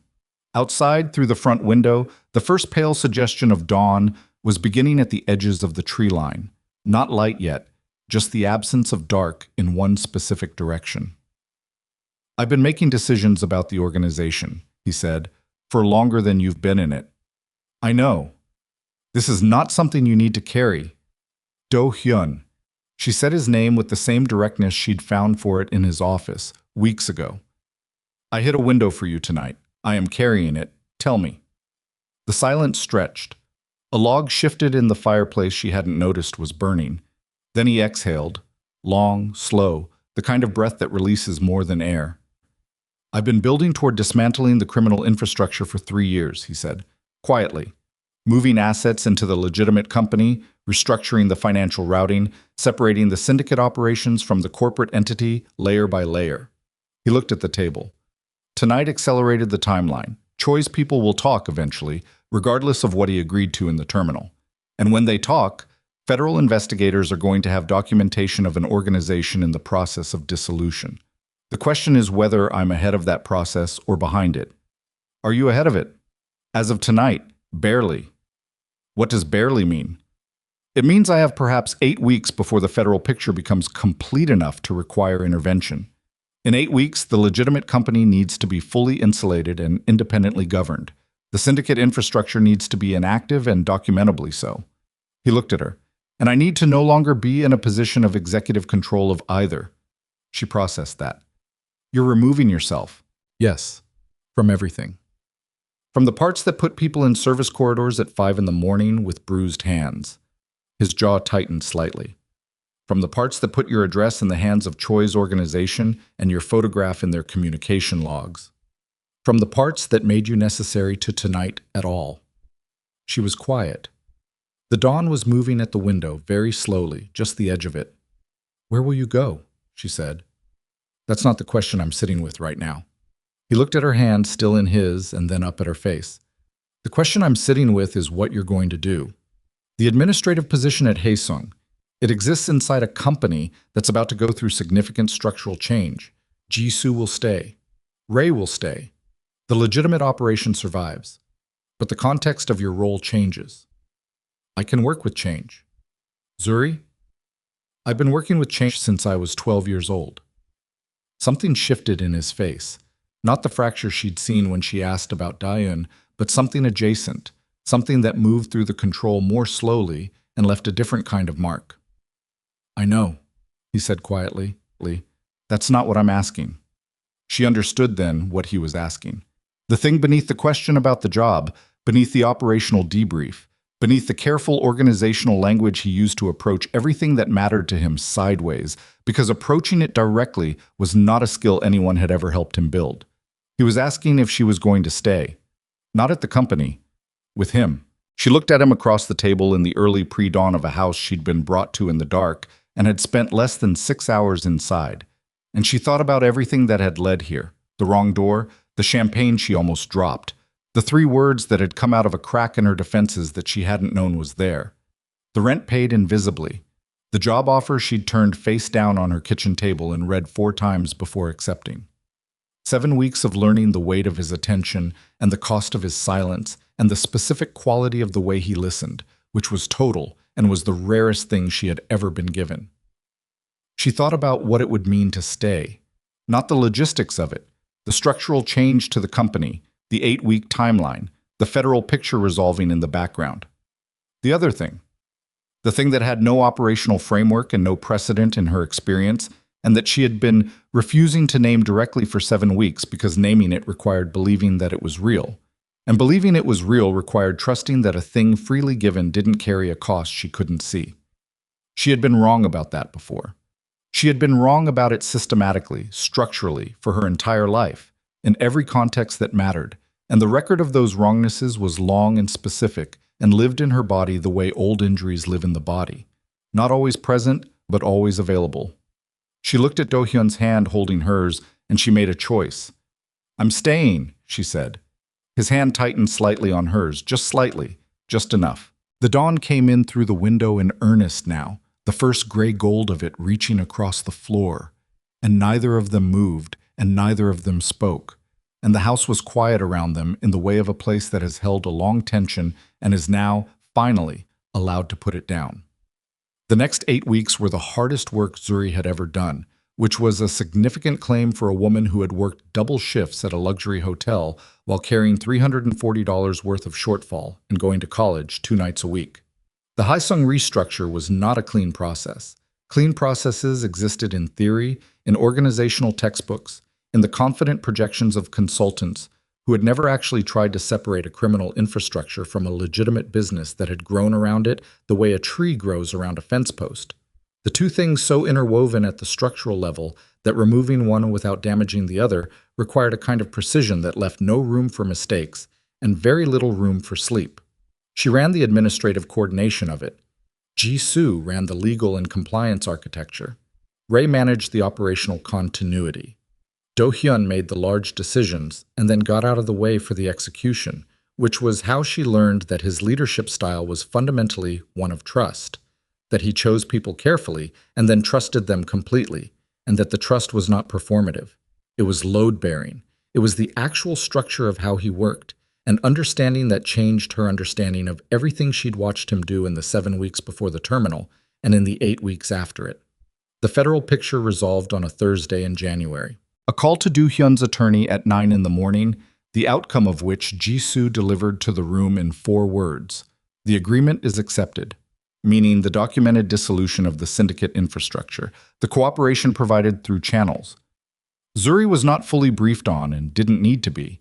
The clean separation of the legitimate Haesung International from everything that had existed beneath it, all of it accepted by the investigators who had been building their own picture for 2 years and had found, when they looked closely at what Do-hyun had built in the last 3, that the picture they'd expected was no longer the picture that was there. Choi Jae-won was charged separately, on documentation that had nothing to do with Do-hyun's cooperation and everything to do with what Shin Byung-ho had been delivering to federal investigators for 3 weeks before any of them knew he was doing it. The irony of that the man who'd been positioned as a diversion had, in his own bid for self-preservation, actually provided the documentation that made the resolution possible, was the kind of thing that Ray noted once, dryly, and then never mentioned again. On the Friday after the agreement, Do-hyun came to her desk. The floor was not empty. It was mid-morning, the usual operational hum, Ji-soo at her station, 2 of the compliance team in the conference room. He stood at the entrance to the administrative corridor, the way he had stood there 100 times in the previous months, except that this time he was not holding a document and he was not looking at the operations board. He was looking at her. "Come with me," he said. She logged out of her screen. She followed him to the elevator. He pressed the lobby button, which surprised her. Not the executive conference rooms, not the 47th floor offices, but the lobby, and then the revolving doors, and then the street outside where the January air hit them both like a held breath finally released. He walked. She walked beside him. They went 2 blocks east, then north, then turned toward the lakefront, and she understood where they were going before they arrived. Not the hotel, not yet, but in that direction, in the direction of the building that had started everything. They stopped at the edge of Grant Park, where the path overlooked the lake. The water was steel gray and restless under a white sky. Their breath made small clouds in the cold. "I'm stepping back from the executive role formally in March," he said. "The board is in place. Ji-soo will serve as interim executive director until the permanent appointment is confirmed." He paused. "I'll stay on as a non-executive advisor for the transition period. No operational authority." "I know," she said. "Ji-soo briefed the administrative team yesterday." "I know she did." He looked at the water. "I wanted to tell you separately." She waited. I'm going to Seoul for a month, he said. Da Eon is there. We have. He stopped, started again, more carefully. There is a significant amount of conversation that hasn't happened between us. That should have happened years ago and didn't, and I've been using the organization as a reason not to go, and now the reason is being removed, which means I have to go. She looked at his profile. The lake wind was moving through his hair, and he was not wearing a coat adequate for January because he almost never dressed adequately for cold weather, which was a detail she had accumulated over months of noticing him and that she expected to carry for a long time. That's good, she said. That's the right thing. Yes. Are you afraid? A beat. Long enough to be honest. Yes. She nodded. She looked at the water. She'll want to see you. Whatever happened, whatever years went wrong, she'll want to see you. That's how it works with people you love who've failed you. You still want them to come. He was quiet for a long time. How do you know that? Because I spent 11 years wanting people to come who never did. She said it without weight, just as fact, just as the clean truth of it. The wanting doesn't stop. You just stop admitting it, because admitting it requires believing it might still happen, and that's the most expensive thing to believe. She glanced at him. Go to Seoul. Have the conversation. Come back. He turned to look at her. In the winter light, his face was open in a way she had almost never seen it. The control still there, but worn thin at the edges, like a structure that has been tested by everything it was designed to withstand and is still standing and knows it and feels, perhaps for the first time, that standing was enough. Come back, she said again, quieter. Yes, he said. I will. She believed him. That was the part that would stay with her too. Not the terminal, not the window, not any of the moments that had required something from her that she hadn't been sure she had. But this, standing at the edge of a gray lake in January, cold enough to make her eyes water, believing a man when he said he would come back. She had not believed that in a very long time. He left for Seoul on a Tuesday, 3 weeks later. She drove him to O'Hare with Jisoo, and at the departures level. Jisoo got out to manage the luggage, and Do-hyun turned to look at Zuri in the back seat, and the moment was ordinary and not ordinary at once, the way the significant moments always are. The Seoul correspondence will still be routed through the administrative office, he said. I know. I'll need someone to manage the response turnaround. I know, Do-hyun. The corner of his mouth moved, just slightly, just enough to register. The foundation proposal you drafted last week is on Jisoo's desk for review. It's not going anywhere. He looked at her. She looked at him. Jisoo, outside the car, was performing a detailed and entirely unnecessary inspection of the luggage tag on the nearest bag. 1 month, he said. 1 month, she said. He got out of the car. She watched him move through the departures entrance, straight-backed, unhurried, carrying the same quality of stillness and motion that he carried everywhere, and she thought, not for the first time, and not for the last, that she had walked into the wrong room on the right night, and that the distance between those two things was where everything that mattered lived. The foundation work consumed her in the month he was gone. It had begun as a proposal, a formal document she'd drafted on her own time, in the evenings, using the same quiet hours she used to use for the Seoul correspondence and the operational scheduling. A foundation supporting foster children and young adults aging out of the care system. Scholarship programs, transition housing, mentorship coordination. The kind of institutional support that would have changed the specific texture of Zuri Bennett's life between the ages of 12 and 23, if it had existed. She knew exactly what it needed to be because she knew exactly what had been missing. Jisoo read the proposal in an afternoon and came back to Zuri's desk with it and said, "This is fundable. I know 3 Haesung board members who will back this personally. No preamble, no soft pedaling. Just the direct evaluation of someone who recognized work that had been done seriously. I want to run it, Zuri said, not manage it from a distance, actually run it. Jisoo looked at her for a moment. The administrative director role here can be restructured. I've already drafted the position description for my replacement. She held Jisoo's gaze. I'm not leaving Haesung. The foundation would operate as a Haesung-affiliated nonprofit. I'd serve as executive director. It's a promotion, technically. Jisoo's expression did the thing it did when she was recalculating. Then, give me the restructuring document. Zuri handed it to her. She'd had it ready for 2 days. Do-hyun called from Seoul on a Wednesday evening, the third week. She was at her desk, still, because the evening hours were hers and she used them. And his name on her phone screen was a thing she held for a moment before answering, just to feel the steadiness of the fact that it was there. "How is she?" Zuri said, instead of hello. A pause. "Angry," he said, "for the first hour. Then she cried. Then she fed me dinner and made me look at photographs of her apartment and her friends and the life she'd built entirely without me." His voice was rough in a way she hadn't heard before. Not damaged, not broken, but opened up, like a room that has been closed a long time and is finally letting air through. "She's extraordinary. She became extraordinary while I was building things that kept me from seeing it. She sounds like someone I'd like to meet." Silence. Then, "She wants to meet you. You told her about me." "I told her everything." A pause.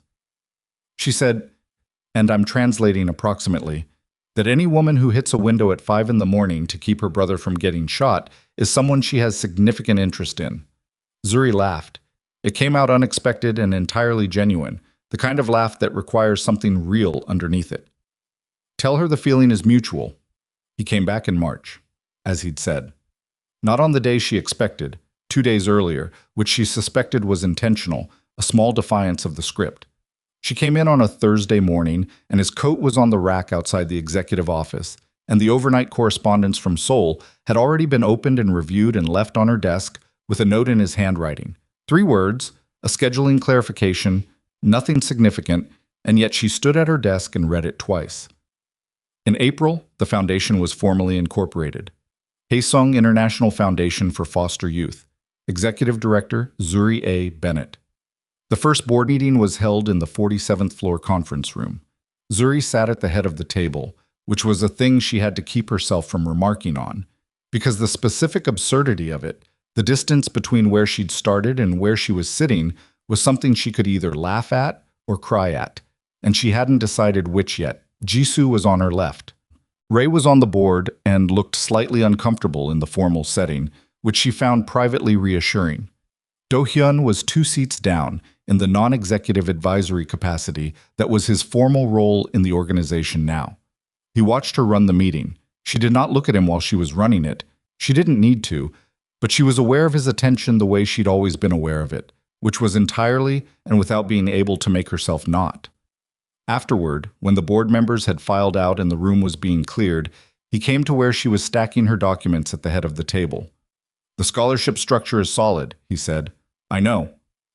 The transition housing proposal needs another funding source. The 2 anchors aren't enough if one pulls back. I have a third lined up, meeting next week." He nodded.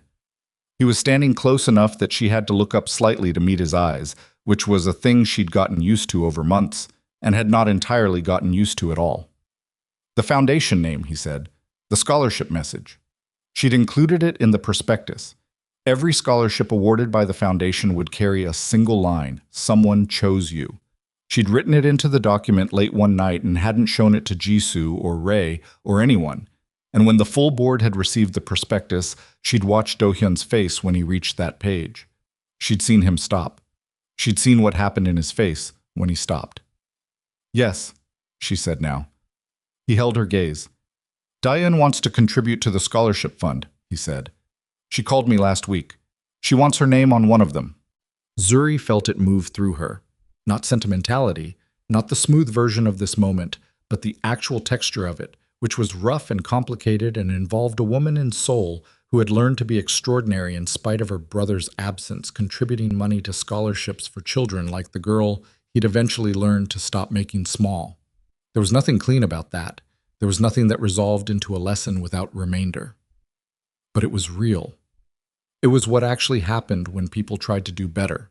Not neatly, not completely, but genuinely, imperfectly, with the material of what they actually were. "Tell her yes," Zuri said. He nodded. He picked up the last of her documents that had slid across the table and handed them to her, and in the handoff his fingers closed briefly over hers, the same quality of touch as that first night, the same weight and intention and deliberate care, and she held it for exactly as long as it lasted, and then let him withdraw and stood with her documents in her hands, and the conference room settling into quiet around them. "There's something I want to show you," he said. She followed him to the elevator. He pressed the lobby button again, and she thought, the hotel. She thought it before she could stop the thought, and by the time the elevator opened, she was already in that room, in the version of it that existed in her memory.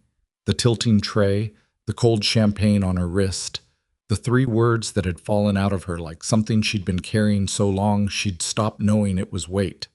They walked the 4 blocks without discussing where they were going. The Langford Hotel came into view at the end of the block, all limestone and arched windows, the lake wind moving between the buildings, and she could feel it before they reached the entrance. The specific gravity of a place that had earned its meaning the hard way. Not by being beautiful, but by being where something happened that couldn't unhappen. The lobby was the same, crystal and marble and the ambient hush of money that didn't need to announce itself. She had worked in this building for 14 months, and she had been invisible in it, and she walked through it now the same way she walked through everything, quietly, eyes open, reading the room, except that the room read differently back to her now. Not because it had changed, because she had. They took the elevator to the top floor, to a lounge that was not the VIP corridor but overlooked it, a glass-walled bar with the city spread below and the lake beyond that, the late afternoon light going long and copper across everything. Do-hyun had reserved a table. Of course he had. They sat. A server came. The server was young, maybe 22, with the practiced stillness of someone who had learned to move through expensive rooms without drawing attention, and Zuri watched him set the glasses down and recognized the invisible armor of it, the way you make yourself small in spaces that haven't decided yet whether you belong. And she felt it move through her, specific and quick, like a sound you recognize from a long time ago. When the server left, she looked at Do-hyun. "Did you see that?" she said. "Yes." "He's good at his job." "Yes." She looked at the city outside the glass. The light was doing something extraordinary to the lake, gold breaking into copper, into the first edge of violet at the horizon, and she sat with it the way you sit with something you know you're going to carry. Not holding it too tight, not pushing it away, just letting it be as large as it actually was. "I spent 11 years being invisible," she said. "Not always, not completely, but mostly. I got very good at it because it was safer than the alternative." She turned her glass on the table. "I don't know how to be not invisible. I'm still learning what that looks like." "I know," he said. "I'm going to make mistakes in it." "I know that too." She looked at him. At the man who had not said a single word that night in the wrong room and had put his jacket on her shoulders and walked away, and who had spent the months since then building toward a version of himself that had room in it for more than the organization had ever left room for, and who had flown to Seoul and sat across from his sister and let her be angry, and then fed and been shown the photographs of a life that had happened without him, and who had come back in March 2 days earlier than expected and left a scheduling note in her handwriting on her desk, and who had a cracked rib that Jisoo had wrapped on the morning after the terminal, and who had made 3 calls before he would let anyone look at it, because that was how he was built. And she knew exactly how he was built now, all the load-bearing parts, and all the places where the structure was thinner than it looked. She knew him. That was the thing. Not completely. You didn't know anyone completely. That was not how people worked. They kept exceeding and disappointing and surprising you in equal measure until the end. But she knew him the way you knew someone you had been through things with. Real things. Things that had cost both of you something you couldn't get back and didn't want back. He reached across the table. He took her hand. The same gesture as the house, as the dawn, as the beginning of all of it. Quiet, deliberate, certain in the way of something that has been considered from every angle and has survived the consideration. She looked at his hand holding hers. She looked at the city below, at the lake going violet and dark at the edges, at the server who was 22 and invisible and very good at his job moving between the tables with the particular grace of a person who had learned that grace was a form of survival. She thought about the scholarship line. Someone chose you. She turned her hand under his and held back. The city moved below them in its enormous, indifferent life, full of people carrying things they hadn't agreed to carry and doing it anyway. And the light on the lake went. The way light goes in November and January and April and every month that follows every month, regardless of what has happened in the rooms above it. And the two of them sat in the copper-going violet of a Thursday afternoon with their hands together on the table and nothing left to resolve and nothing left to prove. And outside the glass, Chicago held its cold and its noise and its extraordinary, ordinary life. And inside the glass, there was only this: two people who had learned the hard way what it cost to be chosen, and had chosen each other anyway, and were sitting quietly with the full weight of that, which was not small and was not clean, and was the realest thing either of them had ever held.